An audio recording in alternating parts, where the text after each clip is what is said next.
Alors, bonjour à tous, heureux de vous retrouver, chers amis, en ce samedi 21 novembre 2020, 8h49, heure du Québec. J'espère que vous allez bien, malgré les temps assez étranges et difficiles que l'on vit. Pendant qu'on parle de ça, on va justement aller écouter ou on va les lire ensemble. C'est toujours intéressant d'aller mettre son nez dans le monde psychique et de prédiction. Nostradamus, il y en a plusieurs, des Nostradamus. Il y a eu Michel de Notre-Dame, mais il y a eu plusieurs émules. Depuis toujours, il y a des gens qui veulent ou qui pensent qu'ils peuvent prédire l'avenir ou qui ont des impressions ou des illuminations ou des visions. C'est pas nouveau. Et on va aller voir ce que le US Sun nous racontait hier de ce psychique qui avait prédit apparemment l'épidémie qu'on est en train de vivre, et qui nous apporte un peu sa vision de ce qu'il a eu, de ses visions pour 2021, y compris une interview avec Meghan, rien de moins, et son chagrin pour Kim Kardashian, qui pourrait vivre quelque chose de dramatique en 2021, mais on commence l'article comme ça. Un psychique prétend avoir prédit la pandémie qui sévit en ce moment, et la défaite de Donald Trump s'est penchée sur sa boule de cristal pour 2021.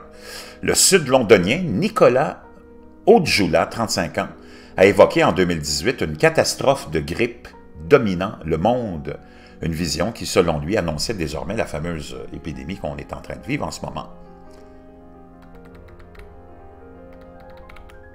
Ça, c'est le jeune homme en question. Il a également prédit que Donald Trump perdrait les élections américaines ainsi que les manifestations mondiales qui se sont toutes deux produites en 2020. Maintenant, le thérapeute de régression de la vie passée, hypnothérapeute et astrologue psychique a regardé vers 2021, au-delà, en disant « Certaines de mes visions sont très littérales. D'autres sont plus symboliques et ouvertes à l'interprétation, presque comme un rêve avec un message caché. » Une chose sur laquelle les gens m'ont beaucoup demandé cette année est la fameuse pandémie. Et j'ai des visions qui plafonnent après la nouvelle année et que les taux d'infection sont au point où ils sont tous sous contrôle au printemps. Ben ça, c'est une bonne nouvelle. Ici, on a la magnifique Kim Kardashian qui dit qu'elle devrait peut-être voir le chagrin. Il voit le chagrin sur les cartes pour Kim Kardashian. Mais je prédis que la panique et les restrictions autour du virus dureront jusqu'en 2022. Les prévisions de Nicolas pour 2021 prévoient également des manifestations dans le monde entier pendant les 2 à 3 prochaines années et incluent des visions de troubles civils. Il prédit également un mouvement de masse de personnes avec des milliers de gens en mouvement d'un seul coup.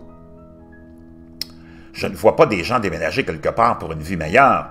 Il dit, pardon, je vois des gens déménager quelque part pour une vie meilleure, presque comme un exode massif. Et je ne parle pas de quelques centaines, je veux dire des milliers, dit-il. Ailleurs, il a vu des visions de la démission de Rishi Sunak, un incendie qui fait rage à New York, aux États-Unis, et un chagrin potentiel pour 3 célébrités.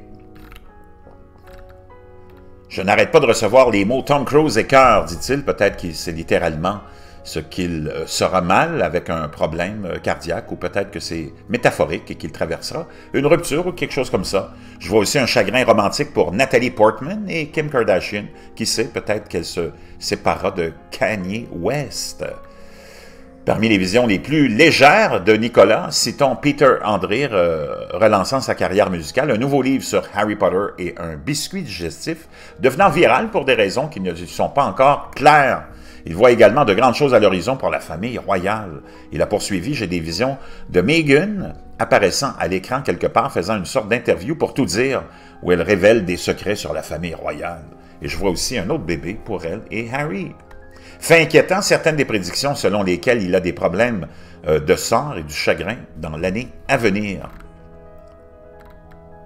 J'ai eu quelques visions assez horribles, celle d'un leader mondial masculin assassiné.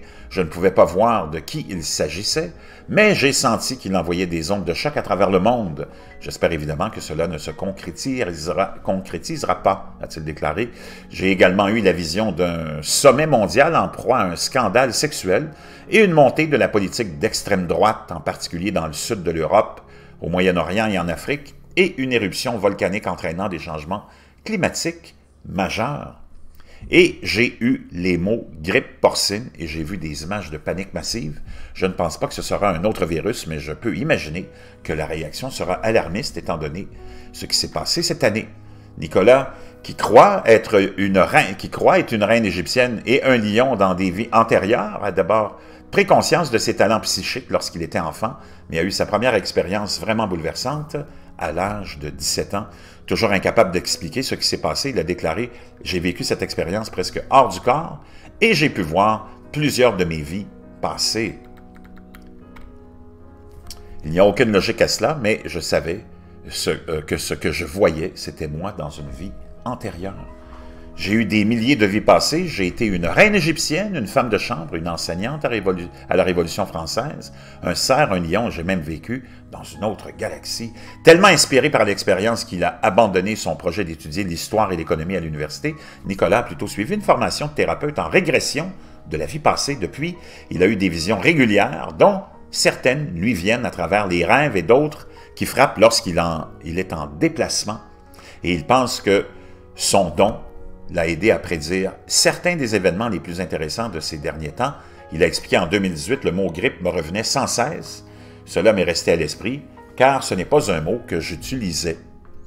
Et si je parlais dans la vie de tous les jours, je dirais simplement la grippe. Et j'ai vu comme une catastrophe mondiale. Je l'ai vu comme une catastrophe mondiale liée à la viande ou au bétail. La pandémie a été comparée à l'épidémie de grippe espagnole, d'où le mot grippe. Et certaines personnes pensent qu'elle provient d'un marché de la faune à Wuhan, en Chine. J'ai également envisagé la défaite de Trump. Les élections américaines ont été évidemment très serrées.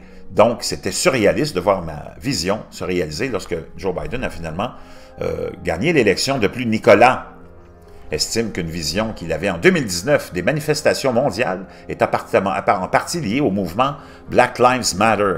En outre, une image qui lui est venue d'un vêtement de style cupcake était en fait une chanteuse de robe, Ariana Grande, qui portait une robe aux Grammys de 2021, qui est devenue virale. Il a poursuivi l'image des manifestations que j'ai vues est maintenant devenue très importante, car partout dans le monde cette année, les gens sont descendus dans la rue, se sont levés et ont élevé la voix. Black Lives Matter était un énorme mouvement, mais il y a eu d'autres manifestations dans le monde entier, comme celle en France et au Nigeria.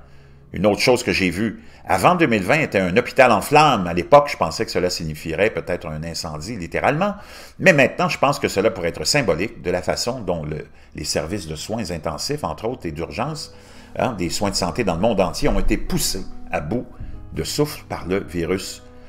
De même, j'avais une vision de Troisième Guerre mondiale, mais ce n'était peut-être pas une guerre entre pays, mais plutôt une guerre contre la fameuse pandémie. Nicolas a expliqué que lorsqu'il a une vision, en particulier une vision qui pourrait être indicative d'un événement d'actualité, il est difficile de faire taire le côté logique de son cerveau qui se bat pour donner un sens à ce qu'il a vu.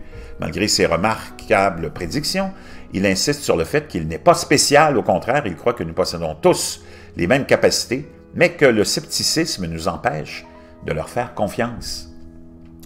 Tout ce que je fais, c'est écouter quelque chose que nous avons tous, a-t-il déclaré. Nous vivons dans un monde logique et ne voyons donc pas toujours ces messages, mais je pense que nous avons tous ce sixième sens entre nous. Donc, vraiment intéressant. Je vous laisse ça dans la boîte de description. Cet article-là, vous pourrez retourner consulter. Nostradamus et de toutes les époques.